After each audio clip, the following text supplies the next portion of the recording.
सभी भाई बहनों को सादर नमस्कार। मैं आर के सोनी आप सभी का करियर युग के ऑनलाइन प्लेटफॉर्म पर हार्दिक स्वागत करता हूं।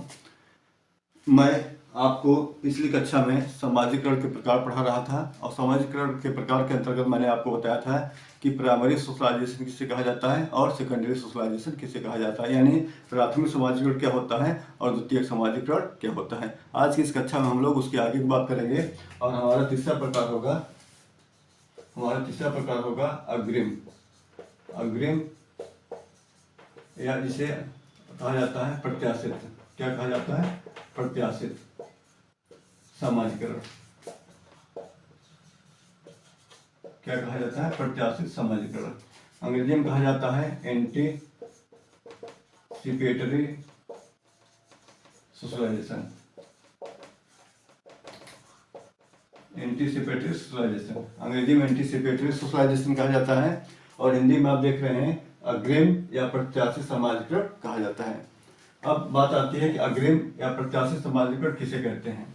यहाँ पर एक वर्ड है अग्रिम या एक वर्ड है प्रत्याशित, यानी यह सामाजिकरण कहीं कहीं भविष्य की बात करता है। किसकी बात करता है? भविष्य की बात करता है। यहाँ आपको एक वर्ड याद रखना होगा, भविष्य। भविष्य यानी इसके अंतर्गत कोई बच्चा जो चीजें सीख रहा होता है वह वर्तमान के लिए नहीं बल्कि भविष्य के लिए सीख रहा होता है, यानी भविष्य के लिए सीखना। भविष्य के लिए सीखना, ठीक ना। इतने इस शब्द को या इस लाइन को आपको याद रखना होगा कि अग्रिम या प्रत्याशित सामाजिकरण के अंतर्गत कोई बच्चा वर्तमान के लिए नहीं बल्कि जो चीजें वह सीख रहा होता है भविष्य के लिए सीख रहा होता है। तो यहाँ पर भविष्य के लिए सीखना, इस लाइन को यदि आप याद रखेंगे तो आपको यह पकड़ में आ जाएगा कि किस सामाजिकरण की बात की जा रही है। यानी भविष्य के लिए सीखना, यह लाइन कहीं न कहीं इंडिकेट कर रही है कि जो बच्चा जो चीज को सीख रहा है वह वर्तमान के लिए नहीं बल्कि भविष्य के लिए सीख रहा है। तो यह किसके अंतर्गत आएगा? अग्रिम या प्रत्याशित सामाजिकरण के अंतर्गत आएगा। बातें समझ में आ रही है?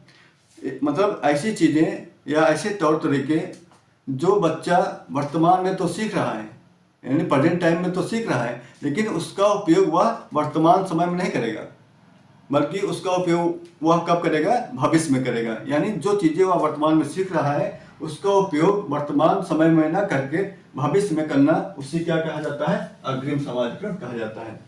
समझ में आ रहा है ना? ऐसा तौर तरीका लिख लेंगे। ऐसे तौर तरीके सीखना जिसका उपयोग वर्तमान में न करके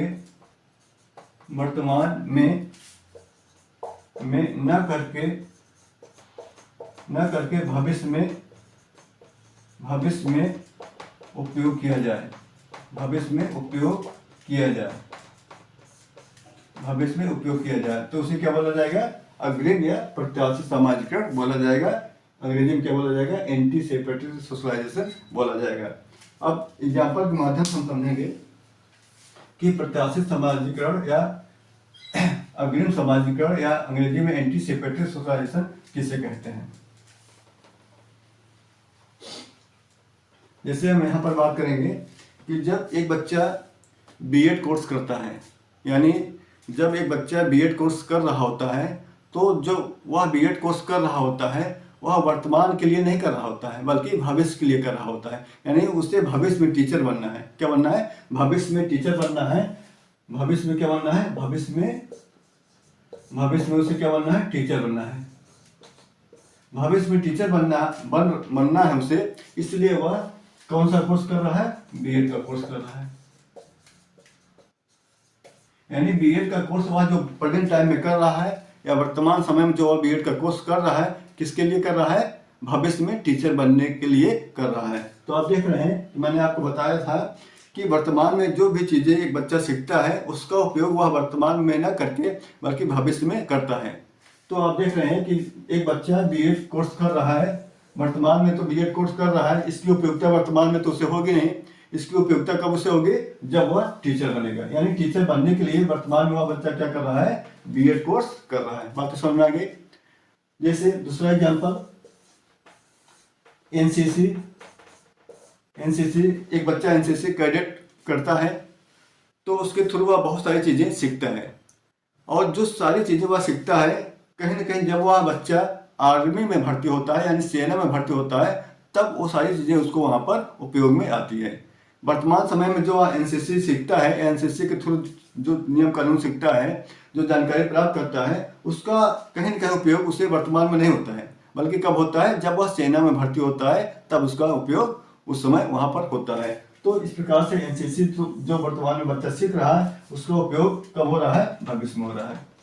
भविष्य में हो रहा है, कब हो रहा है, जब वह बच्चा आर्मी में भर्ती होता है यानी सेना में भर्ती होता है तब उसका उपयोग वहाँ पर होता है। बातें क्लियर हो रही होगी, सबको समझ में आ रहा है ना। जैसे यहाँ पर एक और मैं आपको स्पष्ट कर दूं कि बीएड के अंतर्गत आप देखते हैं कि जब आप माइक्रो टीचिंग सीखते हैं यानी माइक्रो टीचिंग सीखते हैं या लेसन प्लान बनाना आप सीखते हैं, उसके फॉर्मेट को सीखते हैं, तमाम प्रकार के टीचिंग स्किल को सीखते हैं, तो जो तमाम चीज़ें आप सीखते हैं, पाठ योजना से संबंधित जो सारी चीज़ें आप सीखते हैं, वो सारी चीज़ें कहीं ना कहीं आप उस समय उसका उपयोग नहीं करते हैं। उसका उपयोग आप तब करते हैं जब आप टीचर बन जाते हैं, यानी वर्तमान समय में जो भी चीज़ें आप सीख रहे होते हैं उसका उपयोग उस समय न करके जब हम उसे भविष्य में करते हैं तो उसे क्या बोला जाता है, अग्रिम या प्रत्याशी समाजीकरण बोला जाता है। मैंने आपको एक लाइन बताया था कि भविष्य के लिए सीखना। अगर भविष्य के लिए सीखना, इस लाइन को यदि आप याद रखेंगे, दिमाग में आपके अगर सेट रहेगा तो आपको दिक्कत नहीं आएगी, आपको तुरंत पकड़ में आ जाएगा कि यह किसकी बात कर रहा है, यानी यह प्रत्याशित या अग्रिम समाजीकरण की बात कर रहा है। बातें क्लियर हो गई। अब हम लोग आगे बात करेंगे चौथे समाजीकरण की बात करेंगे। चौथा समाजीकरण का प्रकार है हमारा, समाजीकरण का हमारा चौथा प्रकार है, कौन सा है, पुनः समाजीकरण। कौन सा है, पुनः समाजीकरण, जिसे अंग्रेजी में क्या बोला जाता है, रीसोशलाइजेशन बोला जाता है। क्या बोला जाता है, रीसोशलाइजेशन बोला जाता है।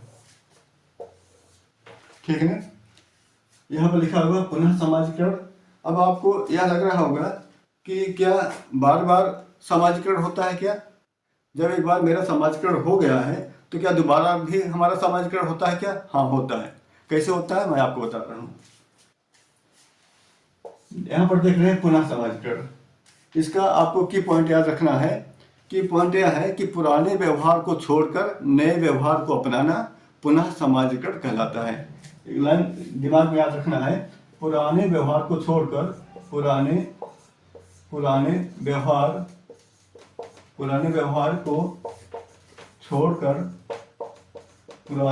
को छोड़कर नए व्यवहार को अपनाना क्या कहलाता है, पुनः समाजीकरण कहलाता है। पुनः समाजीकरण कहलाता है। क्या कहलाता है, पुनः समाजीकरण कहलाता है। ठीक ना, यानी जो चीजें आप सीख चुके हुए होते हैं उसको छोड़ करके जब आप नई चीजों को सीखते हैं तो उसे क्या बोला जाता है, पुनः समाजीकरण बोला जाता है। जैसे यहाँ पर आप देख रहे हैं कि पुराने व्यवहार को छोड़कर नए व्यवहार को सीखना पुनः समाजीकरण कहलाता है। क्लियर हुआ ना। जैसे एक बच्चा जब परिवार से निकल करके विद्यालय जाता है, एक बच्चा जब परिवार से निकल करके विद्यालय जाता है तो विद्यालय जा करके वहाँ के नियम कानून को सीखता है, वहाँ के तौर तरीकों को सीखता है। क्योंकि इसके पहले वह बच्चा परिवार में रहता है तो परिवार के नियम तरीकों को सीखता है, और जब वही बच्चा परिवार से निकल कर विद्यालय जाता है तब उसे पुनः विद्यालय के नियम तरीकों को तौर तरीकों को सीखना होता है। यानी जो विद्यालय में टाइम टेबल होता है, जो नियम होता है, जो सिस्टम होता है ना, उन सारी चीज़ों को बच्चा पुनः सीखता है, पुनः सीखना पड़ता है, तब जाकर के बच्चा वहाँ पर अपने आप को समायोजित कर पाता है। यानी एक बार उसका समाजीकरण हुआ रहता है परिवार के माध्यम से, यानी परिवार के द्वारा उसका समाजीकरण होता है, परिवार के जो नियम कानून तौर तरीके होते हैं उसको सीखता है। और जब बच्चा परिवार से निकल कर विद्यालय जाता है तो उसे पुनः सीखना पड़ता है। क्या सीखना पड़ता है, विद्यालय के नियम कानूनों को सीखना पड़ता है, तौर तरीकों को सीखना पड़ता है। क्लियर हुआ। दूसरा एग्जाम्पल आप देखेंगे कि मानते हैं जैसे आपका अगर सिलेक्शन केवीएस के थ्रू टीचर में हो गया, आप केवीएस केंद्रीय विद्यालय संगठन के अंतर्गत आपका सिलेक्शन केवीएस थ्रू हो गया, टीचर आप बन गए, तो आप जानते हैं जो KVS का होता है यह कहीं ना कहीं सेंट्रल गवर्नमेंट की सर्विस होती है, यानी केंद्र सरकार की नौकरी मानी जाती है। और आपका सिलेक्शन टीचर के रूप में हो गया, और टीचर के रूप में आपका सिलेक्शन पटना में हो गया। आपका सिलेक्शन पटना में हो गया, आप पटना ज्वाइन कर लिए। जब आप पटना ज्वाइन करते हैं तो आप पटना की संस्कृतियों को सीखते हैं, यानी पटना की जो संस्कृतियाँ होती हैं, जो रहन सहन होता है, जो बोली भाषा होता है, जो खान पान होता है, जो यहाँ का वेशभूषा होता है, इत्यादि चीज़ों को आप यहाँ पर सीखते हैं। सीख करके आप अपने आप को समायोजित करते हैं और आगे की कार्यवाही को करते हैं। लेकिन जब आपका ट्रांसफ़र हो जाता है और ट्रांसफ़र होकर के आप मानते हैं चले गए अरुणाचल प्रदेश या कर्नाटक चले गए या केरल चले गए, जब आपका ट्रांसफ़र होकर के आप कर्नाटक चले जाते हैं तो आप कर्नाटक जाने के बाद फिर से आपको पुनः चीज़ों को सीखना होता है। क्यों सीखना होता है? क्योंकि जब तक आप सीखेंगे नहीं तब तक आप कर्नाटक में जॉब कैसे कर पाएंगे। वहाँ की बोली भाषा अलग होती है, वहाँ का खान पान अलग होता है, वहाँ का रहन सहन अलग होता है, वहाँ का पहनावा अलग होता है, यानी पुनः आपका समाजीकरण होता है। एक बार आपका समाजीकरण पटना में हुआ, पटना की चीज़ों को आपने सीखा, समझा, अपनाया। अब जब आपका ट्रांसफ़र केंद्रीय विद्यालय संगठन के रूप में जब आपका ट्रांसफ़र होता है, कर्नाटक या केरल होता है, तब जा करके आप वहाँ की संस्कृतियों को पुनः सीखते हैं। जब वहाँ की संस्कृतियों को आप पुनः सीखते हैं तो इसे क्या बोला जाता है? पुनः समाजीकरण बोला जाता है। यानी एक बार आपका समाजीकरण यहाँ हुआ, यानी बिहार में हुआ या उत्तर प्रदेश में हुआ, जहाँ पर भी आपका पहली पोस्टिंग हुई, पहली ज्वाइनिंग हुई, वहाँ हुआ। और जब आप ट्रांसफर होकर किसी अदर स्टेट जाते हैं, यानी दक्षिण भारत जाते हैं या किसी पूर्वी भारत जाते हैं या उत्तरी भारत जाते हैं, तो आपको पुनः कहीं न कहीं वहाँ की संस्कृतियों को सीखना होता है, वहाँ के तौर तरीकों को सीखना होता है, वहाँ के नियम कानूनों को सीखना होता है। तब जाकर के आप वहाँ पर अपने आप को समायोजित कर पाते हैं। समझ गए ना? यानी एक बार आपका समाजीकरण हुआ रहता है, फिर से आपका दोबारा समाजीकरण होता है, और जो दोबारा समाजीकरण होता है उससे क्या बोला जाता है? पुनः समाजीकरण बोला जाता है। बातें आपको समझ में आ गई होगी। तो इस क्लास को आज हम यहीं तक रखेंगे। शेष जो भी बचा हुआ है उसको हम नेक्स्ट क्लास में करेंगे। तब तक के लिए बहुत बहुत धन्यवाद।